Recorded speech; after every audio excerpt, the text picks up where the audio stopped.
दोस्तों, कहानी की शुरुआत होती है एक प्राइमरी स्कूल को दिखाते हुए, जहाँ पर छोटे छोटे बच्चे स्कूल यूनिफॉर्म में बैठे हुए थे और उन्हें टीच कर रही थी एमा नाम की टीचर, जो इस स्कूल में काफी टाइम से पढ़ा रही होती है और इस फिल्म की मेन एक्ट्रेस है। स्कूल में कल से हॉलीडेज शुरू होने वाले हैं, इसलिए सभी बच्चे काफी खुश होते हैं। इधर एमा भी छुट्टियों को स्पेंड करने के लिए अपने पिता के पास जाने का प्लान बनाती है ताकि उनके साथ रहकर अच्छा टाइम स्पेंड कर सके। अब सभी बच्चों की छुट्टी हो जाती है और एमा क्लासरूम से स्कूल काउंटर पर आती है, जहाँ पर उसे एक बैग दिया जाता है जो एमा के भाई का था और ये बैग एमा के भाई का दोस्त यहाँ छोड़ गया था।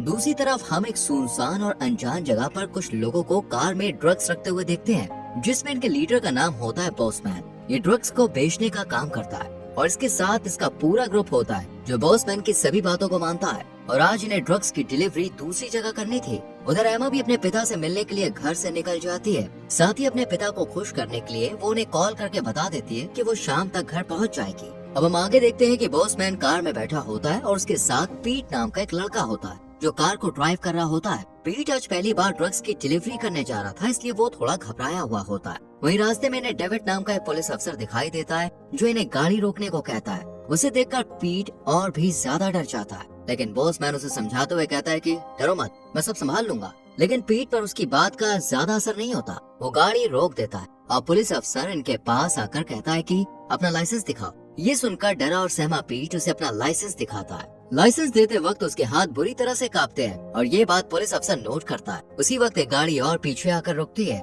जिसमें बॉसमैन के और भी साथी बैठे हुए थे जो बॉसमैन के पीछे पीछे आ रहे थे ताकि पकड़ने पर वो बॉसमैन की हेल्प कर सके। डेविड अभी बॉसमैन के लाइसेंस को चेक कर ही रहा होता है कि बॉसमैन उसे अपनी बातों में फंसाते हुए कहता है कि हम लोग दूसरे शहर जा रहे हैं और हमारी गाड़ी में सिर्फ कपड़े हैं और कुछ नहीं। लेकिन पीट को इस तरह घबराया हुआ देखकर पुलिस अफसर को उन पर शक हो जाता है। इससे पहले कि वो उन लोगों को कुछ कह पाता, बॉसमैन का साथी जिसका नाम बास होता है, वो अपनी कार को आगे लाकर कहता है कि पुलिस अफसर, क्या आप हमारी मदद कर देंगे?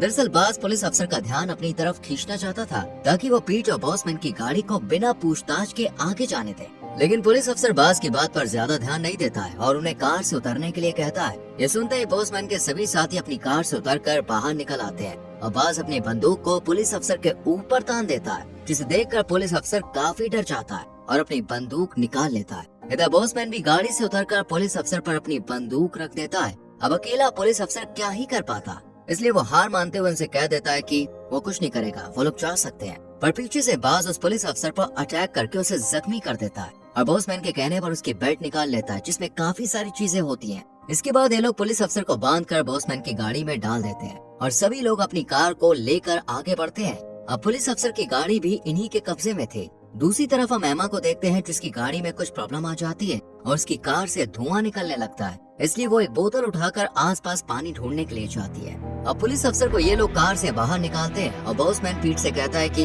इसे शूट करके आजाद कर दो। लेकिन पीट ने पहले कभी गन नहीं चलाई थी, इसलिए बॉसमैन उसे अपनी गन देता है और चलाने को कहता है। पीट भी डरते हुए पुलिस अफसर को शूट कर देता है और उन्हें ये सब करते हुए दूर खड़ी एमा देख लेती है और उसके हाथ से डर की वजह से बोतल गिर जाती है, जिसकी आवाज बॉसमैन सुन लेता और अपने साथियों से एमा को पकड़ने के लिए कहता। एमा जैसे ही उन लोगों को अपनी तरफ आता हुआ देखती है, वो जल्दी से भागना शुरू कर देती है और बाज और एजे दोनों एमा का पीछा करने लगते हैं और उसे पकड़ लेते हैं। अब वो दोनों एमा को लेकर बॉसमैन के पास आते हैं और एक दूसरे से बात करने लगते हैं। इतने में ही पुलिस अफसर को होश आ जाता है और वो देखता है कि सभी का ध्यान एमा की तरफ है, इसलिए वो मौका देकर धीरे धीरे अपनी गाड़ी की तरफ बढ़ता है। बॉसमैन अपने ग्रुप के एक मेंबर जिसका नाम बोयला होता है, उससे कहता है कि तुम इस लड़की का ध्यान रखोगे। इस सुनते ही बोयला एमा को पकड़कर एक पाइप के पास लाता है और डेविड के बेल्ट से हथकड़ी निकालकर उसे पाइप से बांध देता है। वो एमा के साथ जबरदस्ती करने ही वाला था। इतने में पुलिस अफसर अपनी गाड़ी लेकर भागने लगता है। ये सभी लोग उसे रोकने की काफी कोशिश करते हैं, उस पर गोलियां भी चलाते हैं, लेकिन वो बच बचाकर यहाँ से निकल जाता है। उसके पीछे बॉसमैन उसके साथ ही भागने लगते हैं और जल्दी जल्दी में बोयला का चाकू यहीं गिर जाता है। बॉसमैन अपनी कार से एक बड़ी सी गन निकालता है और चोटी की तरफ भागता है ताकि उस पर चढ़कर पुलिस अफसर डेविड को शूट कर सके। अब हम देखते हैं कि एमा जो पाइप से बंधी हुई है, उसके सामने डेविड की बेल्ट पड़ी है जिसमें हथकड़ी की चाबी होती है। उधर ये लोग डेविड के पीछे भागते भागते उसकी कार को रोकने के लिए काफी कोशिश करते हैं, लेकिन डेविड नहीं रुकता। पर तभी बॉसमैन चोटी पर चढ़कर डेविड को एक ही गोली से मार देता है। इधर एमा किसी तरह कोशिश करके डेविड के बेल्ट को उठा लेती है और उसमें से चाबी निकालकर अपनी हथकड़ी भी खोल लेती है और जल्दी से चाकू भी उठा लेती है, जिसे बॉयला जल्दबाजी में यहीं छोड़ गया था। वही बॉसमैन पीट से कहता है कि इस पुलिस वाले को हम पर शक हो गया था और ये हमारे लिए कभी भी खतरा बन सकता था, इसलिए इसे मरना जरूरी था। किसी को शक ना हो इसलिए ये लोग डेविड की कार को अपने साथ लेकर चले जाते हैं। बॉसमैन बॉयलर से कहता है कि तुम जाकर उस लड़की को मार दो, क्योंकि उसने लोगों को डेविड को मारते हुए देख लिया था। वहीं हम देखते हैं कि डरी हुई एमा भागते भागते अपनी कार तक पहुंच गई है और वो अपनी गाड़ी से फोन और अपने भाई का बैग निकालती है और यहाँ से निकलने के लिए दोबारा आगे बढ़ना शुरू कर देती है। फिर बॉयला उसी जगह पर आता है और खाली हथकड़ी देखकर समझ जाता है कि एमा यहाँ से भाग चुकी है। इतने में पीछे पीछे इसके ग्रुप के सभी लोग आ जाते हैं, जिन्हें बॉयला सब कुछ बता देता है। गुस्से में आकर बॉसमैन पीट से कहता है कि गाड़ी में से रेडियो निकालकर सभी को दे दो, हमें टीम बनाकर लड़की को ढूंढना होगा। इसके बाद बाज और एजे कार में बैठकर एमा को ढूंढने के लिए निकल जाते हैं। दूसरी तरफ एमा के पिता अपनी बेटी के आने का बेसब्री से इंतजार कर रहे होते हैं और उससे पूछने के लिए कॉल भी करते हैं, लेकिन एमा जहाँ फंसी हुई थी वहाँ सिग्नल नहीं आता। अब एमा अपने भाई के बैग से जरूरी सामान निकालती है। उधर बाज और एजे को रास्ते में आगे बढ़ते ही एमा की कार नजर आती है, जिसमें वो छानबीन करना शुरू कर देते हैं और उसकी कार के डॉक्यूमेंट देखकर उन्हें उसका नाम और उसका घर का एड्रेस पता चल जाता है। वही बाज को कुछ ऐसा दिखाई देता है कि वो बॉसमैन को कॉल करके यहीं आने के लिए कहता है। दूसरी तरफ एमा जरूरी सामान निकालकर यहाँ से भागने की कोशिश करती है, लेकिन बॉसमैन और उसके साथी एमा के पैरों के निशान देखकर उसका पीछा करने लगते हैं और ये बात एमा को जल्द ही पता चल जाती है कि वो अपने पीछे पैरों के निशान छोड़ती जाती है। द बॉसमैन और उसके साथी वहीं पहुंच जाते हैं जहाँ पर एमा रुकी हुई थी। इनमें से एक साथी कहता है कि वो जरूर भूखी और प्यासी होगी, इसलिए पानी की तलाश में यहाँ वहाँ भटक रही होगी, हमें भी पानी ही ढूंढना होगा, जिससे एमा अपने आप मिल जाए। उसकी बात से बॉसमैन भी सहमत होता है और ये सभी एमा के पैरों के निशान को देखते हुए आगे बढ़ते हैं। थोड़ी दूर जाने के बाद पीट कहता है कि एमा को पता चल गया है कि हम उसके पीछे आ रहे हैं, इसलिए देखो उसके पैरों के निशान 3 डायरेक्शन में जा रहे हैं। ये उसने जानबूझकर किया है ताकि हम उस तक ना पहुंच सकें। उसकी बात सुनने के बाद बॉसमैन कहता है कि उसके 2 साथी एक डायरेक्शन में जाएंगे और उसके 2 साथी दूसरी डायरेक्शन में और तीसरी डायरेक्शन में वो और पीट जाएंगे। इसके बाद ये लोग 3 अलग अलग दिशाओं में फैल जाते हैं। उधर एमा पानी की तलाश में कुएं तक पहुंच जाती है और कुएं का पानी देखकर उसे एहसास होता है कि ये पानी काफी गंदा है और वो इस पानी को पीकर बीमार पड़ सकती है, इसलिए वो थोड़ा सा पानी लेती है और उसे साफ करती है। इसी बीच बॉयला और एजे दोनों एमा को देख लेते हैं। बेन ये बात बॉसमैन को बताने के लिए कहता है, लेकिन बॉब उसे ऐसा करने से रोक लेता है और कहता है कि एमा को मैं ही मारूंगा क्योंकि बॉसमैन ने उसे मेरे हवाले किया था। ये कहकर वो यहाँ से चला जाता है और जल्द ही एमा के पास पहुंचकर उस पर बंदूक तान देता है और उसके साथ जबरदस्ती करने की कोशिश करता है, लेकिन इस बार एमा बिना डरे उसके पेट में चाकू मार देती है और कहती है कि मैं कोई आम लड़की नहीं हूँ। तब बॉयला उससे पूछता है कौन हो तुम? इस पर एमा बताती है कि मैं स्पेशल कमांडो जॉन की बेटी हूँ और मुझे मेरे पिता ने बचपन से ही कमांडो की ट्रेनिंग दी है, क्योंकि एमा के पिता का मानना था कि हर लड़की को अपनी सुरक्षा करनी आनी चाहिए। बॉयला को तो एमा मार देती है, पर भी उसके और साथी बाकी थे।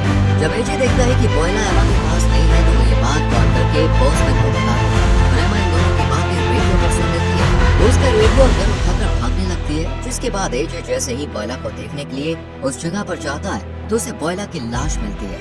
वो फौरन बॉसमैन को इस बात की खबर देता है और खुद एमा के पीछे भागने लगता है। बॉसमैन जल्दी से बॉयला की लाश तक पहुंच जाता है और उसके सभी साथी उस कुएं से पानी पीने लगते हैं। इस दौरान एजे एमा के पैरों के निशान का पीछा करता है और जैसे ही पैरों के निशान खत्म होते हैं वो ऊपर देखता है और तभी उस पर एक पत्थर गिरता है। ये पत्थर एमा ने नहीं फेंका था, जिससे एजे को काफी चोट लग जाती है। एमा जैसे ही एजे को देखने नीचे आती है तो वो उसे पकड़ लेता है और मारने की कोशिश करता है, पर एमा भी हार नहीं मानती और उसकी गन उठाकर उसी को शूट कर देती है। कुछ देर बाद बॉसमैन और उसके साथी बेन की लाश तक पहुंच जाते हैं और एमा भागते भागते एक फार्म हाउस के करीब पहुंच जाती है, लेकिन तभी बॉसमैन उसे चोटी पर खड़ा हुआ देख लेता है और जैसे ही शूट करने वाला होता है तभी एमा की नजर उस पर पड़ जाती है और वो तेजी से भागना शुरू कर देती है और एक जगह जाकर छुप जाती है, पर उसे छुपते हुए पीट देख लेता है जो पानी पीने की वजह से थोड़ा बीमार हो गया था। उधर बॉसमैन उन्हें कहता है कि तुम लोग आगे जाकर उसे ढूंढने की कोशिश करो, मैं यहीं से उस पर नजर रखूंगा। बॉसमैन की बात सुनकर सभी एमा की तलाश में निकल जाते हैं। अब हम देखते हैं कि एमा एक फार्म हाउस में पहुंच गई है जो एकदम सुनसान पड़ा हुआ है, पर इस वीरान पड़े हुए फार्म हाउस में उसके काम की काफी चीजें होती हैं। तभी एजे इस फार्म में एंट्री मारता है और एमा उस पर हमला कर देती है। इसके बाद पीट भी धीरे धीरे फार्म हाउस के अंदर जाता है, तभी एमा उसे पकड़ लेती है और उस पर चाकू से वार कर देती है। इतने में बाज आकर एमा पर अटैक कर देता है और दोनों के बीच लड़ाई होती है, क्योंकि बाज पावरफुल था, लेकिन वो भी एमा के सामने ज्यादा देर तक टिक नहीं पाता और एमा उसे भी अपना शिकार बना लेती है। बास को मारकर एमा जैसे ही बाहर आती है तो उसके सामने बॉसमैन हाथ में बंदूक लिए खड़ा होता है। एमा उसे कहती है कि मुझे भी मौका दो। ये सुनकर बॉसमैन अपनी गन को नीचे रख देता है और उसके हाथ में अपनी एक आम गन होती है, जिसके बाद दोनों के बीच गोलियों की बौछार शुरू हो जाती है और एमा की चलाई गोली से बॉसमैन मारा जाता है, जबकि उसकी गोली ने एमा को जख्मी कर दिया था। लास्ट सीन में हम देखते हैं कि जख्मी एमा इसी हालत में अपने पिता के पास पहुंच गई है और उनके गले लगकर कहती है कि मुझे ट्रेनिंग देने के लिए शुक्रिया। इसी के साथ ये मूवी दोस्तों खत्म हो जाती है। well, आपको इस मूवी की एक्सप्लेनेशन कैसी लगी कमेंट सेक्शन में जरूर बताएं। वीडियो को लाइक और शेयर करके चैनल को सब्सक्राइब करें और बेल आइकॉन प्रेस करें, जिससे आपसे आने वाली वीडियोस मिस ना हो। मिलते हैं आपसे अगली वीडियो में। Till then bye bye, take care.